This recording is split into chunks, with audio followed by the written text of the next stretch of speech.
হঠাৎ করে পাকিস্তানের উদ্দেশ্যে উড়াল দিলেন বাংলাদেশের বিসিবি সভাপতি আমিনুল ইসলাম বুলবুল। প্রশ্ন একটাই, বিশ্ব ক্রিকেটে কি নতুন কোনো বিস্ফোরণ আসছে? 15ই ফেব্রুয়ারি বিশ্বকাপ, কোটি কোটি দর্শকের চোখ থাকবে এক ম্যাচে, ভারত বনাম পাকিস্তান। কিন্তু এই ম্যাচটাই এখন হুমকির মুখে, কারণ পাকিস্তান বলছে আমরা খেলবো না। সবকিছু শুরু কোথায়? বাংলাদেশ বিশ্বকাপ থেকে সরে দাঁড়ালো। নিরাপত্তা, রাজনীতি, কূটনীতি সব মিলিয়ে এক অদ্ভুত পরিস্থিতি। এরপরই পাকিস্তান জানিয়ে দিল আমরাও ভারতের বিপক্ষে খেলব না। বিসিবির অভিযোগ, আইসিসি পক্ষপাত দুষ্ট, সব সুবিধা শুধু ভারতের জন্য। এবং এখানেই শুরু হয় বিশ্ব ক্রিকেটের সবচেয়ে বড় পাওয়ার গেম। কারণ ভারত পাক ম্যাচ মানেই শুধু ক্রিকেট না, মানে crore crore dollar, TV rights, sponsor, বিজ্ঞাপন। পুরো বিশ্বকাপের অর্থনীতি দাঁড়িয়ে এই এক ম্যাচের ওপর। আর ঠিক তখনই আজ ভোরে ঢাকা ছাড়েন বিসিবি সভাপতি আমিনুল ইসলাম বুলবুল। গন্তব্য লাহোর, পাকিস্তান। পাকিস্তানি মিডিয়া বলছে তিনি বৈঠক করবেন পিসিবি চেয়ারম্যান মহসিন নাকভির সঙ্গে এবং এরপর ভার্চুয়াল মিটিংয়ে বসবেন আইসিসির শীর্ষ কর্মকর্তাদের সঙ্গে। মানে তিন পক্ষ এক টেবিলে, আইসিসি, পিসিবি, বিসিবি।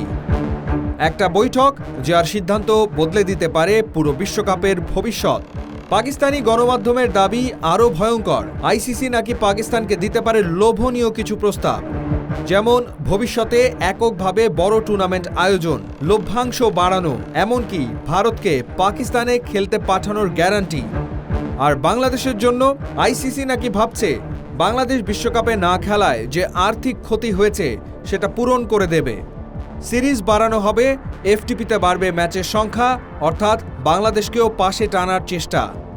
সব মিলিয়ে আইসিসি এখন চায় একটাই, যে কোনো মূল্যে ভারত পাকিস্তান ম্যাচ হোক।